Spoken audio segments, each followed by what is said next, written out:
Welcome to the webinar. Welcome, and thank you for joining us today for research and code changes around grab bars and showers, a SAGE webinar presented by Maggie Calkins.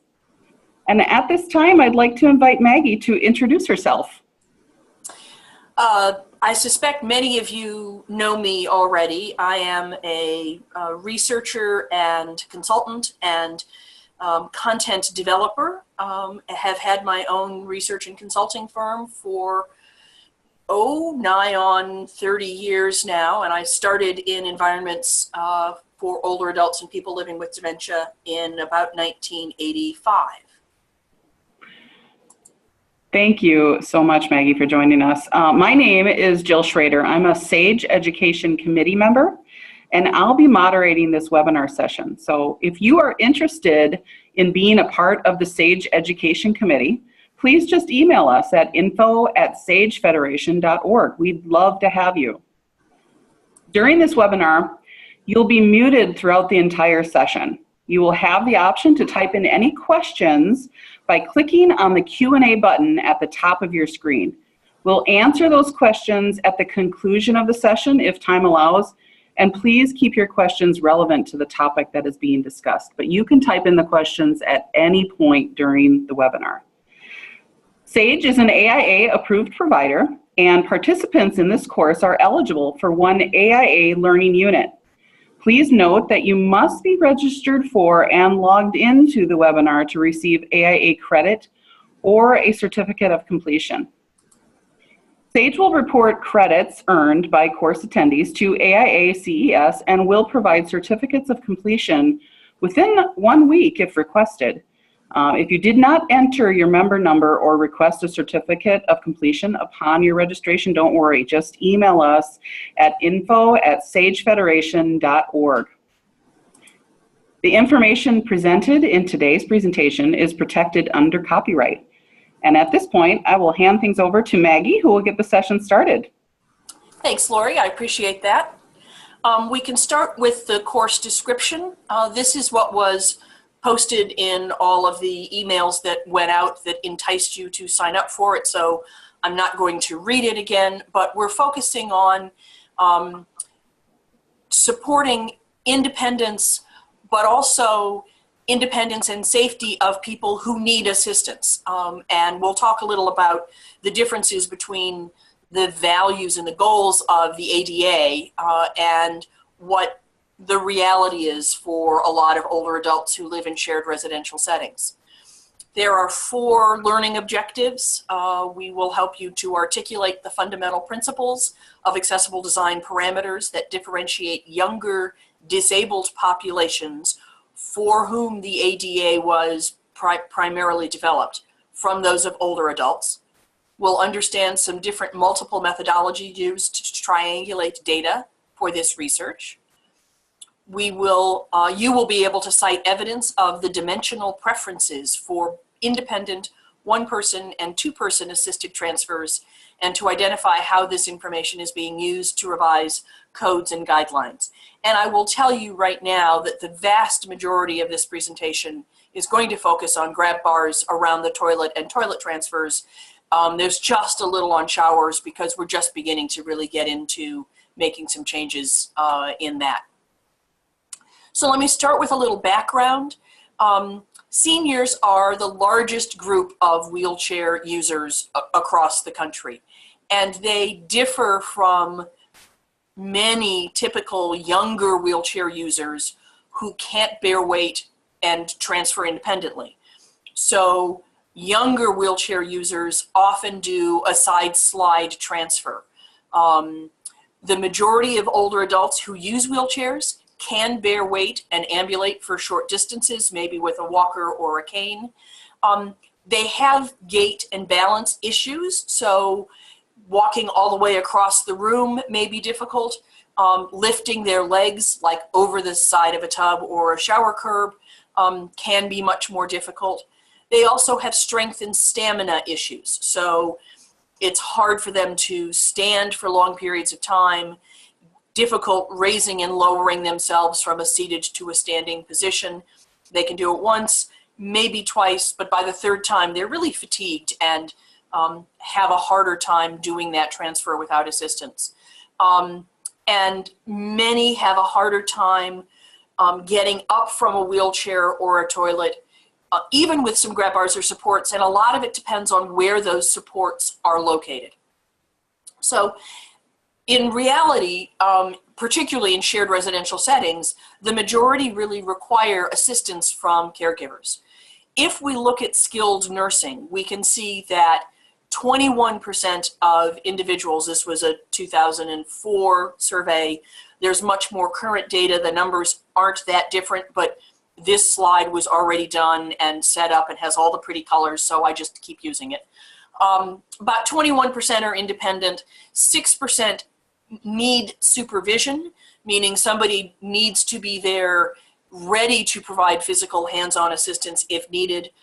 Maybe they need verbal directions, maybe they're living with dementia. 20% need a one-person assist to transfer. 30% need extensive assistance, which is sometimes one and sometimes two-person assist. It depends on what the transfer is. And 23% are totally dependent. In that totally dependent group, the regulations suggest that when someone is dependent, you should use a mechanical device for transfer assistance in order to reduce the back strain on caregivers. But despite those requirements, they're only used in about 2% of transfers of nursing home residents. The lifts aren't available, they can't find them, they take too much time. They often still require two people to provide the transfer into the lift and then do the mechanics of getting them positioned. They often require a lot of physical use, again, for the caregivers. They're not always easy to move around and manipulate to get the person where they need to be positioned easily. And then the storage and locating them when you need them is often a problem. So that's why we see, again, particularly in assisted living, but increasingly we will see this in assisted living communities as well, people who really need a two-person assist. So the current accessibility requirements in skilled nursing assume that the bathroom, an accessible bathroom, is laid out according to the ADA requirements, which provide space, as you can see in this larger sort of center diagram. There's space to one side of the toilet where someone who was doing a side slide transfer could pull their wheelchair up, take off the arm, and use either the grab bars on the back wall and the side wall, or more often they use the seat of the toilet to maneuver themselves and move over so that they are seated on the toilet. And in order to make that work, the grab bar on the far side of the toilet, they have decided that it shouldn't be more than 16 to 18 inches from the center line of the toilet to the wall, so that the grab bar is really at about 15 and a half to 16 inches, which is close enough that someone can often reach over and pull themselves. This is not how older adults transfer. They don't have the upper body strength, the shoulder strength to be able to pull themselves over, which is why the vast majority who are able to bear weight do stand and pivot and sit.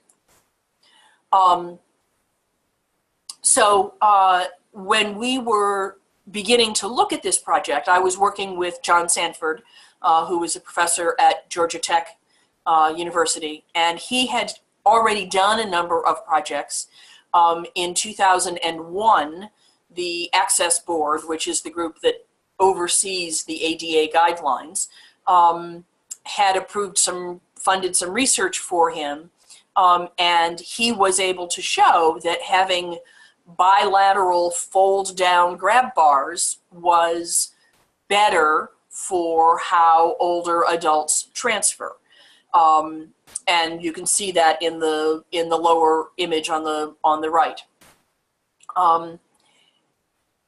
But when ADA did not, at that point, the Access Board did not try to change the ANSI standards. They said this qualifies for equivalent facilitation. But equivalent facilitation is, while it's clearly allowed in the ADA, it is not an easy process. It is idiosyncratic. You may get one state plan reviewer who says, you know, yes, I think this is a better design and I will allow it. And you'll get another one, sometimes even in the same state, but in a different area, who won't allow it. And there are a lot of plan reviewers and state level regulators who don't want to approve anything as equivalent because in many states, they can be held legally liable if someone were to come in and sue the care community because they thought that the equivalent design was not as good as the ADA design, and this is the plan reviewer who approved it, and so not only is the care community sued, but the plan reviewer can be sued. And so while this was technically allowed, it's not a practice that allowed for or encouraged widespread adoption of this best practice approach that John Sanford had done some research on. That said, it was allowed in a number of communities, a number of different states, and typically the ones that we have seen that were granted the equivalence do use bilateral grab bars, often but not always fold down. There are grab bars that swing away sideways, and there are grab bars that attach to the back wall and to the floor and aren't movable, but still allow you to have grab bars on both sides of the toilet. Often in these plans, the toilet is located at least 24 inches from the side walls, so that there is a little more space between the center line of the toilet and the wall. And I'll get to why that's important in a few minutes. And, you know, one of the big criticisms or from people who don't believe that this is a good equivalency is, you know, where do you put the paper towel holder? The toilet paper holder. And there have been, again, a lot of different kinds of solutions. Most often they are mounted on the grab bar. I've seen them mounted on drawers, you know, the front side of a drawer. So you pull out the drawer and then it's totally accessible to the person who is sitting on the toilet. And there are other solutions as well. In 2011, we had a meeting with the Access Board and the NCA 117 committee, and we discussed making changes to ANSI to specifically allow for these bilateral grab bars and a greater distance between the center line of the toilet and the wall. There were very clearly two camps in the room as we were presenting this. One camp said, you know, this absolutely makes sense. We've already funded research. We know it's better for older adults. We ought to just do it. And the other camp said, but you haven't shown that this is not going to impede the ability of people who do side transfers, potentially including older adults who are aging with a disability and who have always done a side transfer. And so it's not new for them, it's how they have always transferred. The bottom line at the end of the meeting was we needed some more research to both demonstrate that this works for independent one-person and two-person assisted transfers, and what the ideal measurements ought to be. If you are going to go into ANSI 117, you really need to have measurements, you know. It could be a range, but it's got to be a fairly specific range of of configuration. How high, how far apart, how deep should the grab bars be? And none of that research had been done previously. So the Houldsby and Maurice L. Rothschild Foundation, headed by Rob Mayer, funded research conducted by John Sanford at Georgia Tech and me at Ideas. And we were specifically looking to identify what configuration is most preferred by older adults and by their caregivers who are providing assistance in the transfer, that works for people who are transferring independently, but may be unstable. That group that I talked about at the beginning who needs supervision, often they need supervision because they are unsteady or in their balance, and the staff want to make sure they don't lose their balance and fall. Or maybe they can transfer independently, but they can't really manage their clothing very well. They can't, it's easier to take your clothing off before you sit down on the toilet, but pulling your pants back up can be much harder for a lot of people and getting them adjusted. And so those are people who, don't necessarily need an assistance with the transfer itself, but with other steps of the process. And so we were looking at doing the research to specifically make recommendations for the accessibility guidelines. And we were focusing really primarily, exclusively on environments that are primarily used by older adults. So we were looking at nursing home and assisted living communities. And it's not that these configurations might not be appropriate in other places, but we didn't have the money and the time to be able to test it with a whole broad range of different kinds of users.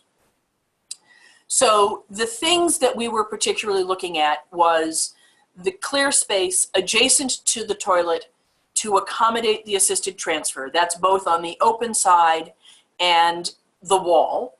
The distance between the grab bars and the center line of the toilet.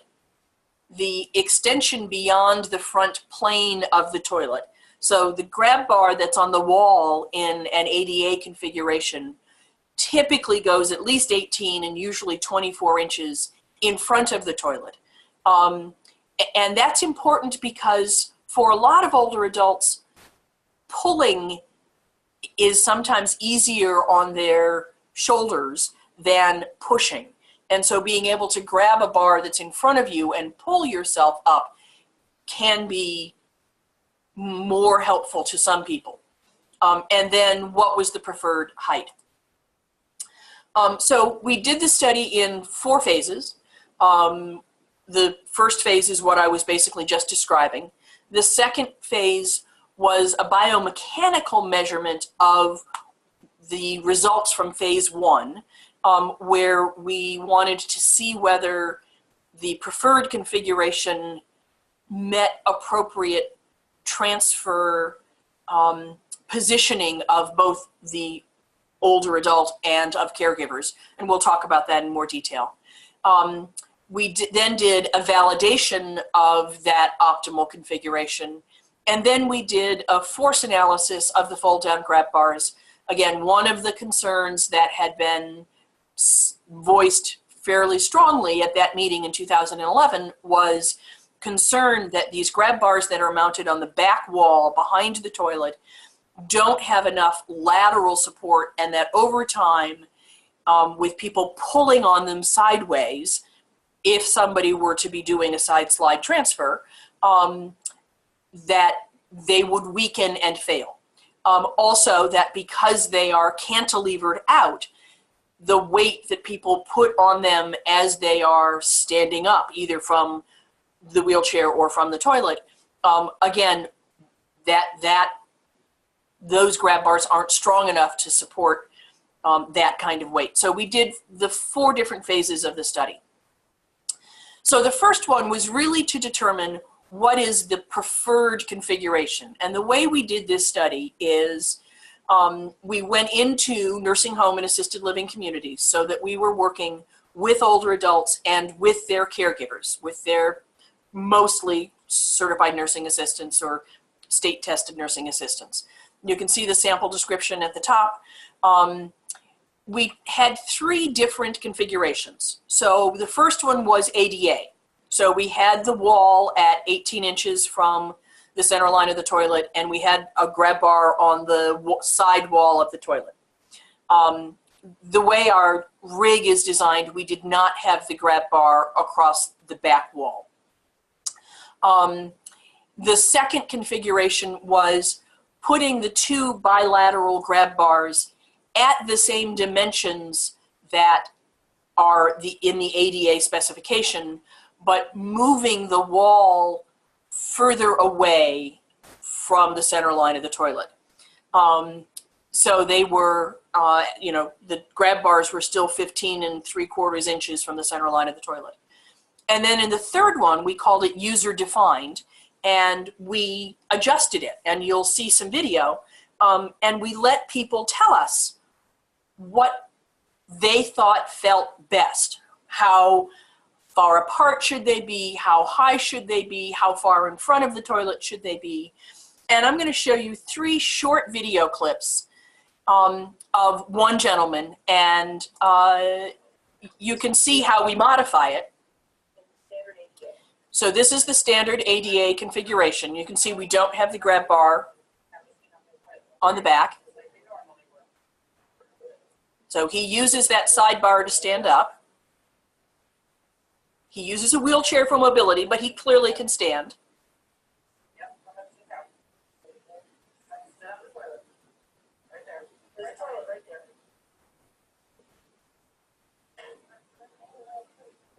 This toilet. Oh, yes. Oh, this toilet. You want me to sit on this toilet? You know, we're in a bedroom. And you usually manage your own clothing? Or you have the staff assist you with your clothing? We're going to put that up next. So he's just signed a consent form and knows that we're going to have these grab bars that we're going to talk about, and he's asking about those. It's interesting, Maggie, that he didn't know where the toilet was or was unsure of that at the time. Right. And, you know, this is just a very odd situation to be sitting on a toilet in the middle of a bedroom. Right. So we had a couple of people who were uncertain about that.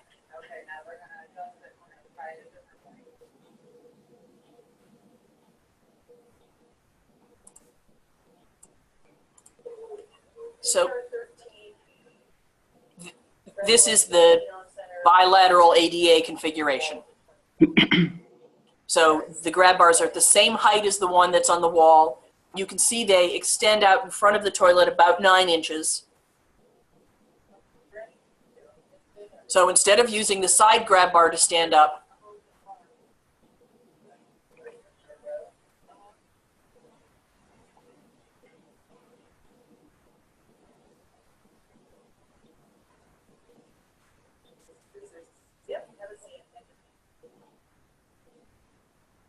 and I don't know if you notice, his process of sitting down was much more slower and controlled. Yeah. Yeah, it was. Wait, say that again. Look at me and say that again. What did you say? That's great. So he's saying that having one on each side would really keep him from falling down, whereas when there was only one grab bar, you might feel like you were going to fall off. Is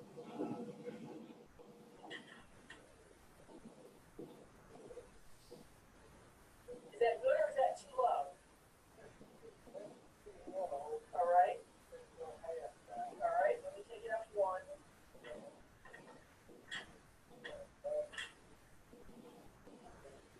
That's better? All right, let me take this one down 1. So you can see we could adjust it while they were sitting there. Not always easily. It was sometimes persnickety.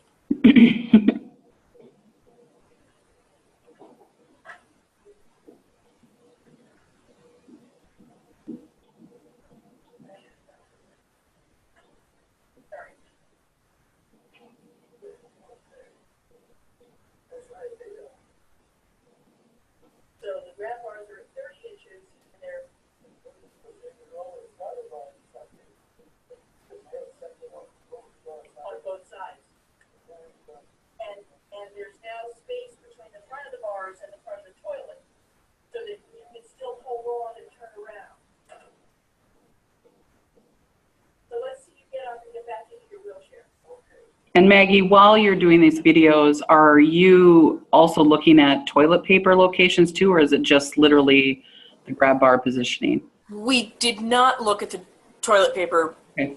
configuration. For most people,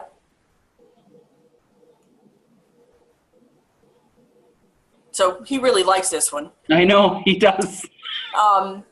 For most people, we had them wear a really big pair of sort of shorts, like men's short pajamas, Okay. in order to have the staff or the resident manage their clothing without having to really get undressed. As we first started the study, we forgot to do that with a couple of people. So this is PBR 13 bilateral ADA configuration.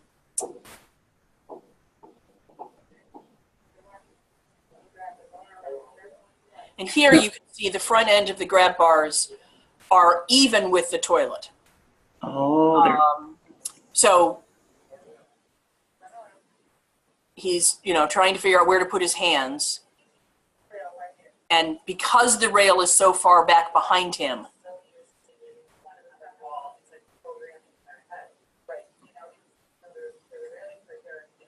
And they don't see it behind them, right? Particularly the beginning.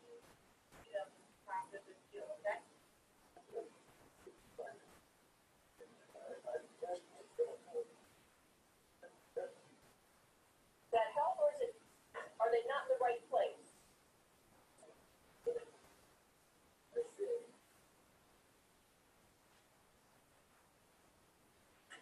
All right, we'll try one more.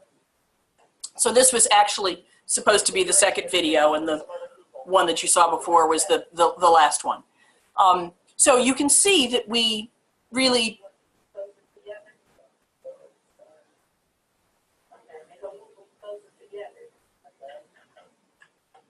yeah, so what he's saying is they're too far apart. Those are the ones that are set to the ADA width of 15 3/4 inches. And they don't extend beyond the front edge of the toilet, and they were too high. And so in the previous video is where we really adjusted them, and we moved them closer and adjusted the height. And so what we did is we did that for each individual who was in the study, and then we took the sort of the most common measurements, and we asked, and then there was a survey that everybody completed, again, both the residents and the staff, and we asked them to say whether they liked the folds down grab bar or the fixed on the wall grab bar. We wrote down what the dimensions were of their user preferred configuration. So the height, the distance from the center line, the extension in front of the toilet, and how far apart the wall was. What we did with the wall was to start with it always at 24 inches from the center line of the toilet. The current codes have it at 18, and we know that many staff are injured in doing transfer assistance, in part because there just isn't enough space between the wall and the person that they are trying to provide assistance to. So we always started at 24, and then we asked the resident and the staff, is that enough space, or do you want it further away? And then the residents rated whether the location of the grab bars helped them to transfer, whether the style of the grab bars helped them to transfer. You didn't see it with this gentleman, but with some people, when they were standing, they would start by putting their hands on the lower part of the bar and start standing, and then move their hands to the upper part of the bar, because it's easier from a shoulder extension perspective. It takes less stress to push if your arms are not bent quite so far at the elbows. Whether the grab bars improved their safety during transfers, and whether the resident thought it helped the staff provide assistance.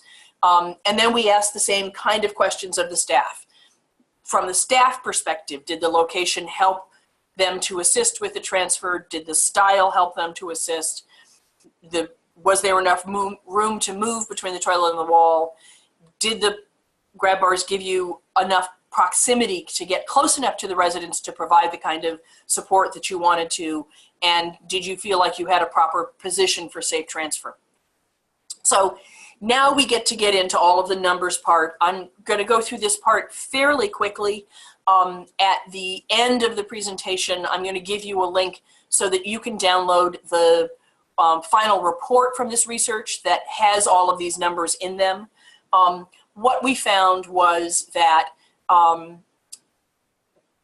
the number of people who preferred the user configuration, the user-defined configuration, was up at 93, 87% on the wall side. You know, we were looking at whether the staff was on the wall side or the open side of the toilet. But overall, the ratings were very high of people preferring the user-defined configuration over either the traditional ADA or the ADA bilateral configuration, where the two grab bars were at the same dimension as the ADA requirements. When we looked at the distance of the center line to the grab bars, so how far away from the toilet should the grab bars be, ADA puts them at about 16 inches, and our sample, for the most part, preferred 13 to 13.75 inches.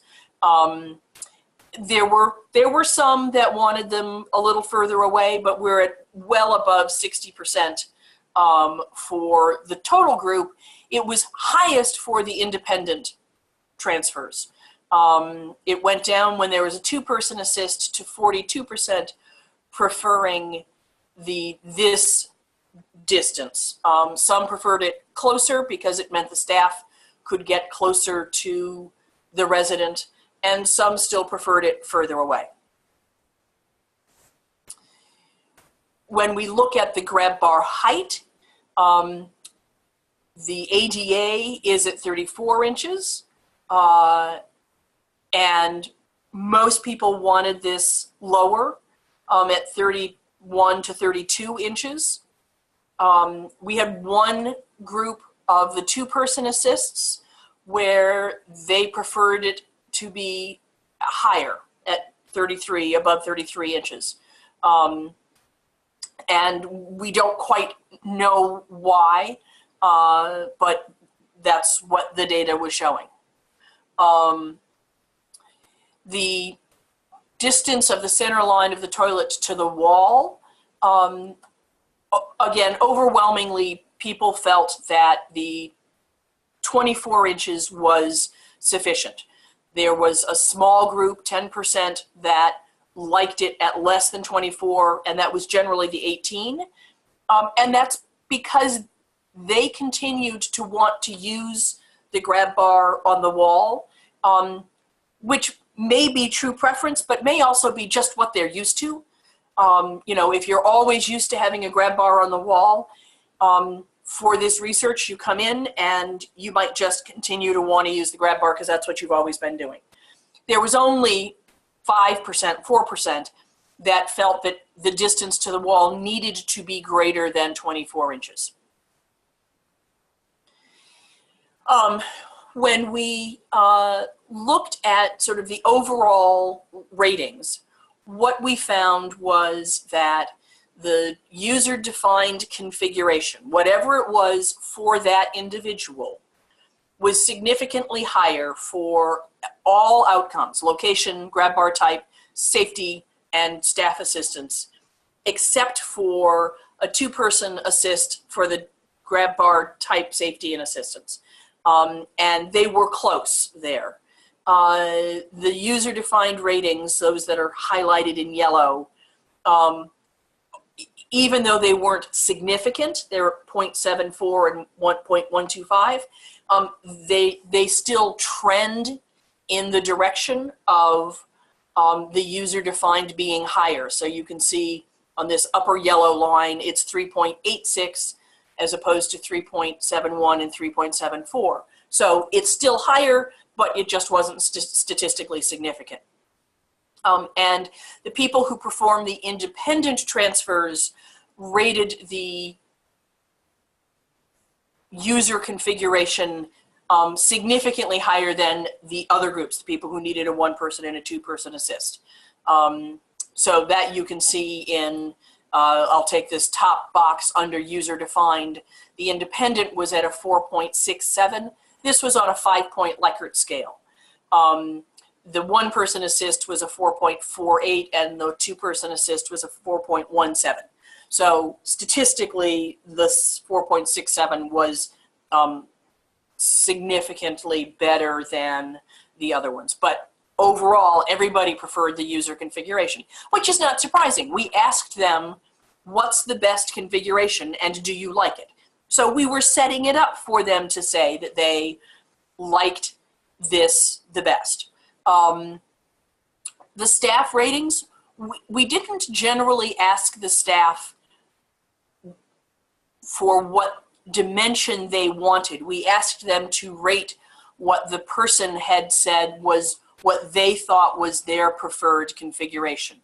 But again, the user-defined configuration was significantly higher in all ratings by staff, except for some of the two-person assist. And again, they were still higher, they just weren't statistically significant. And there were no differences in the one-person assist versus the two-person assist.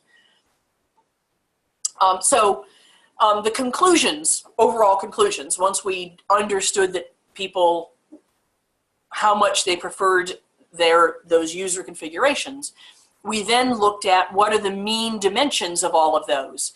And what we determined was that the bars ought to be 13 to 15 inches, so 14 inches plus or minus 1 inch from the center line of the toilet.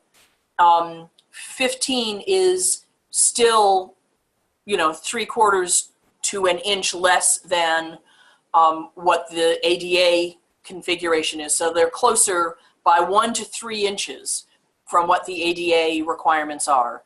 That they should be 32 inches high, which is 2 inches less than the height of the grab bars in the ADA, and that they should extend a minimum of 6 inches. Most people said 6. There were some that clearly thought that 9 was better. We decided that we were going to come back and look at that in the third phase of the research. So I'm going to go through the biomechanical fairly quickly because I do want to leave time for questions.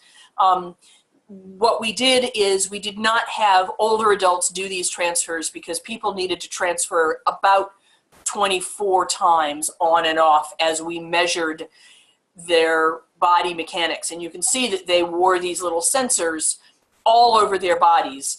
And there were 36 cameras in this lab taking pictures, and the images all get compiled. It's a data analysis nightmare.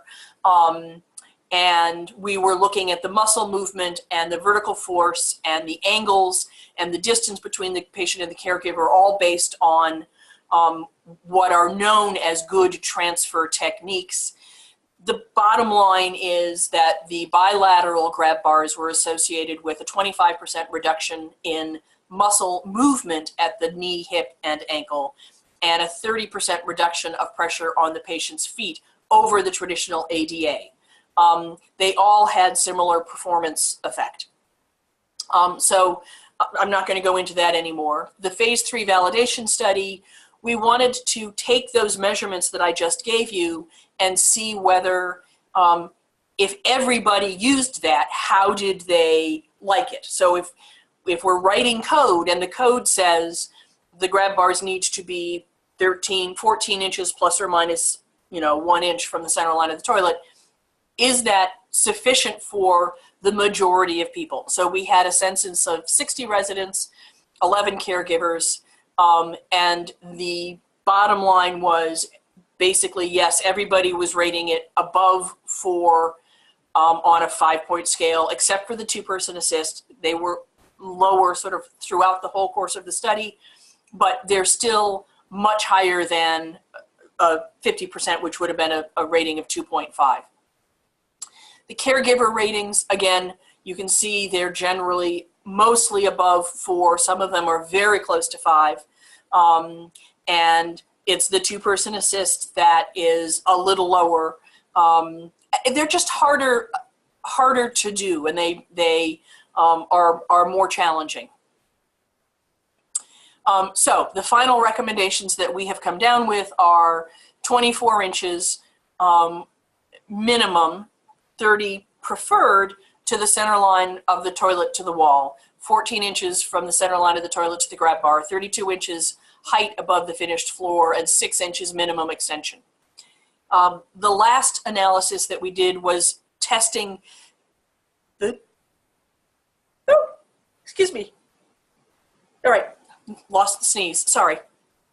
Testing the strength of these grab bars. And we wanted to know whether they stood up and do they meet the same force requirements as ADA. And again, I'm going to go through this quickly because I see we're getting closer on time. We didn't test a gazillion different types of grab bars. We just tested the one that we had used in the study. We mounted it on a plywood platform. It was equipped with all of these gauges. We looked at where people put pressure. And so on the diagram on the right-hand side, where it is red and going into brown, that's where people tended to put the most pressure on the grab bar. So that's part of where we were testing it. And then we looked at a maximum force stress test. How much pressure can they take before they fail? And what we see is left here on the lower left is the grab bar as it is before we did the test. On the right, this is after 250 pounds of a lateral force. You began to see some distortion and failure of the grab bar at 250 pounds.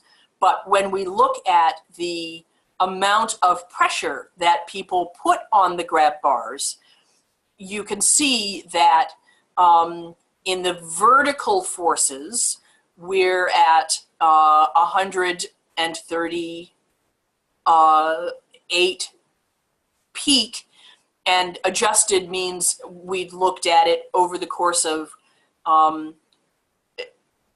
something more like a half a second as opposed to a millisecond. Interestingly, we don't know why the left grab bar received much less pressure than the right grab bar. And we were looking at both transferring onto the toilet and transferring off of the toilet. So we aren't quite sure why they were so much lower. But the peaks were at 138, 119, and on the lateral forces. So they are much less than the 250 max force requirements that we found in the grab bars, and they're much lower. The amount of load that people put on the grab bars is only 40% of what ADA requires, which is a 230 pound required for the deflection.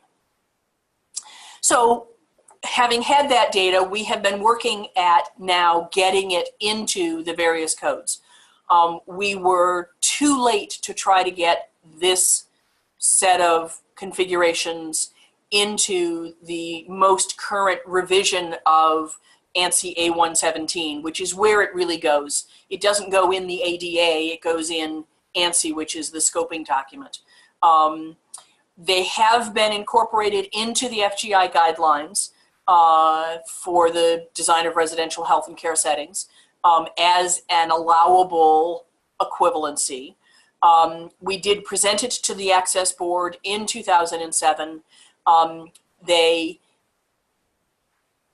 besides missing the most recent ANSI set of revisions, with President Trump's order to eliminate 2 regulations for every new regulation. The Access Board doesn't have 2 other regulations that they want to get rid of. So they're going to put it out for open comment and get the final language written, and then just hold it until there is a time when they can actually incorporate it into ANSI A117. If that doesn't happen before the next review, the next sort of edition of ANSI, I think that's in 2023. And we're beginning to now look at how these configurations might conflict with or provide assistance with mobility transfers and things not just related to the toilet, but we're looking at shower configurations at the seat type, location, the grab bar locations, control locations, clear floor space, transitions, wall locations. Does a shower have to have 3 walls, or can it have 2 walls? And Amy Carpenter at SFCS is the person who has been leading this activity with the building codes, the ICC codes. And Addie Abishushe was taking the lead in the FGI work. So we're going to continue to work on those, and I appreciate your attention. I think this concludes the session, and we can now move into questions. Exactly. It does conclude the session. Thank you so much, Maggie. It does conclude it, but we're not done yet. We do have a few minutes to go through the questions that have been submitted so far. You can still submit some questions. You should see a Q&A button in the upper left-hand corner of your screen. Just click on that and type in your questions, and let's get started with some questions for you, Maggie. Let's see. I have a first question, which might take a while to answer. Okay. It says the sidewall grab bar by ADA appears to be horizontal only. In Alberta, Canada, our code requires the grab bar to be horizontal to the front of the toilet and then slope up at a 60-degree angle. Mm-hmm. Some jurisdictions show this sidewall grab bar to be L-shaped, and while fold down is a great solution, existing conditions may not allow for the installation. What is best? Push up or being able to pull up or provide some vertical stability? I don't have research that looked at people's preference or ease related to pulling up or pushing up from a purely horizontal versus an angled or a horizontal and perpendicular. I do know that a number of people that we talked with in this study said that they would really prefer to have something to pull onto, and couldn't we give them a grab bar that, was a vertical pole in front of them that they could use to pull themselves up. So I suspect that it will vary somewhat by individual, but I would not begin to try to argue that having an angled or a perpendicular isn't as supportive, if not more supportive, than just having the horizontal bar. Okay. The next question is, do the dual drop-down bars accommodate wider residents, and if not, what accommodations are made for them? Well, we did not specifically test a bariatric configuration. You would certainly need to, I'm just going to hang up on that phone call, sorry. You would certainly need to have grab bars that are rated for a person of size. And depending on what size of individual you are planning for, having them cantilevered out from the back wall is probably not a good idea. So you would want one that is also attached to the floor. There are 1 or 2 companies that make these grab bars so that you can actually adjust them, at least horizontally, for the individual person. They're quite expensive, and our hope is that more companies will see that this is a good solution, that being able to personalize the configuration. And for me, the two important dimensions are how far apart they are and how tall they are, how high above the floor. Because you get a really small woman or man, and you put the grab bars up here at 33, and it's way too high for them. But you have somebody who's very tall of stature, and you have the grab bars low, and you don't get enough push-up. Right. So that's one of the reasons why the U-shaped grab bars are an advantage, because it gives people, two different heights, about 6 or 7 inches apart, to sort of play around with. True. I do know there's one caregiver that I know who absolutely refuses to use a U-shaped grab bar because of the fear that someone will put their hand on the lower bar, slip, fall, and then break their arm because their arm is caught in that U-shape bar. Oh, that's interesting.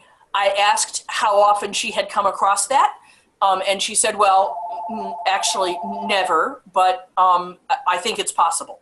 It's dangerous. People are trying to get a hold of you, Maggie, during this. People are trying to get a hold of me. I'll let her leave a message. Here's another question. Are there any, and I guess we didn't address this at the beginning, we should address it now. Are there slides available as well, or are these in the link to the report? So we are not releasing these slides directly. The information that you want is in the report, and if you send me an email at this email address, I will send you the full report, and it has all of the same tables and all of the same information. Okay. A few more. Let's check the time. We still have time. Let's see. Are there any concerns with fold-down grab bar use in public park washrooms that are highly abused? I'm not sure if that's just if there was a typo on that, but maybe the cafeteria toilets, or. I mean, you certainly wouldn't use any grab bar like this in a behavioral health setting because of ligature concerns. In a public restroom, for instance, if you were doing a family restroom, in fact, the fold-down grab bars provide the most flexibility for how different people transfer. Because you can flip them up against the back wall and out of the way if you have a transfer technique that, moves the person sideways. And then you can put them down so that while the person is seated on the toilet, they have something to hold on to for stability purpose. So they provide a lot of flexibility for how they might be used, and I can't think of any reason why it wouldn't be appropriate to use them in a family restroom or a public restroom. Sure. Okay. Another question is, the states that have in the recent past been hesitant to approve of this best practice approach, can we identify those states so firms can know about these, and that might be a challenge ahead of time? That might question this, or is it across the board all states? No, it's not across the board all states. Some states, Pennsylvania, I think, sort of, you barely have to write the waiver request anymore. They just say, yes, if you want to do this, we know it's right, we think it's better, go ahead. Okay. I don't have a sort of complete list of states that do or don't approve this equivalency at this point. Okay. I think it would be interesting to collect, but I haven't done that. Okay. Another question related to the bariatric question earlier is, if the two bilateral grab bars are each 14 inches from the center line of the toilet, what happens when an obese person uses this design? Is 28 inches enough space? And you might have already answered this in your answer to the other question. Right. 28 inches is wider than an airplane seat. So if you have someone who doesn't fit in an airplane seat, they may not fit in between these grab bars. You can lift one of the grab bars. You can lift both of the grab bars. So if the person doesn't fit between them, they may not be able to use them, but you can get them out of the way.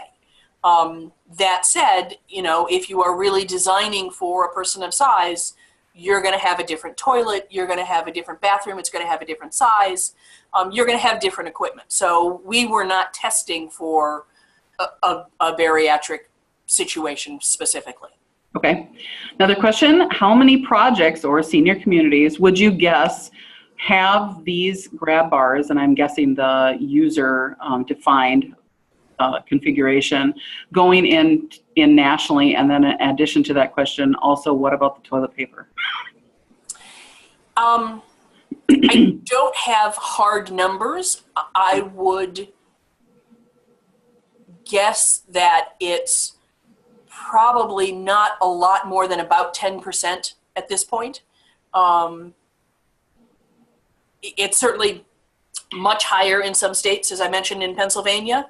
I was going to say, is that because of the state? It's because of what the process is that you have to go through. Right. Okay. If the state has come out and said, we think this is appropriate, you can do it, then there'll be many more communities that will do that.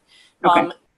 If the state hasn't done that, then often the owner doesn't want to take the time that it takes to request the variance and go through the approval process and figure all of that out.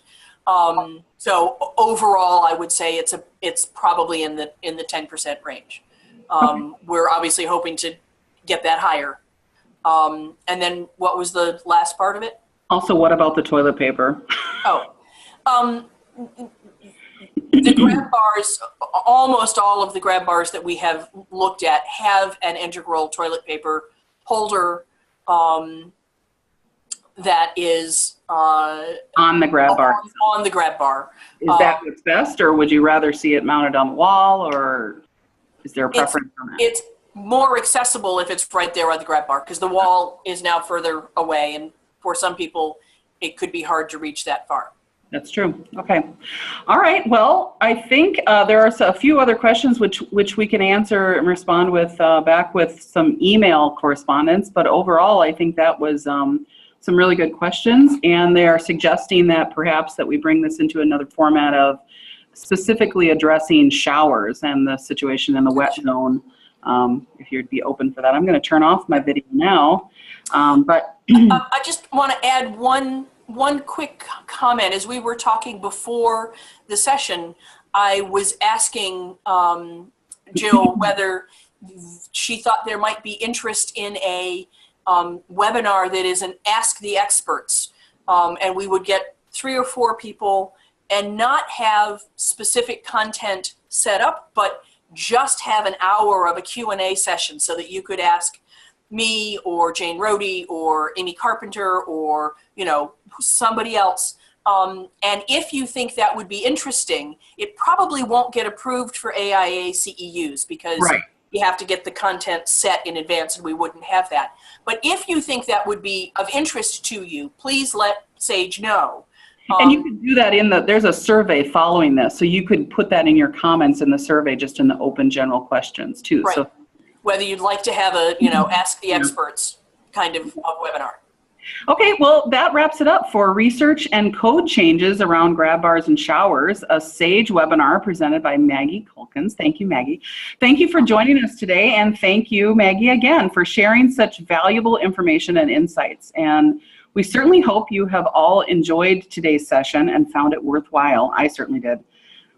We value your input, as we said, and look forward to hearing your comments on the survey. So at the conclusion of the webinar, you will be prompted to fill out that quick survey, and please provide comments, suggestions, anything that can help us improve, as well as provide interesting topics for next sessions. Stay tuned for emailed announcements of upcoming webinars, and on behalf of SAGE, thank you so much for joining us.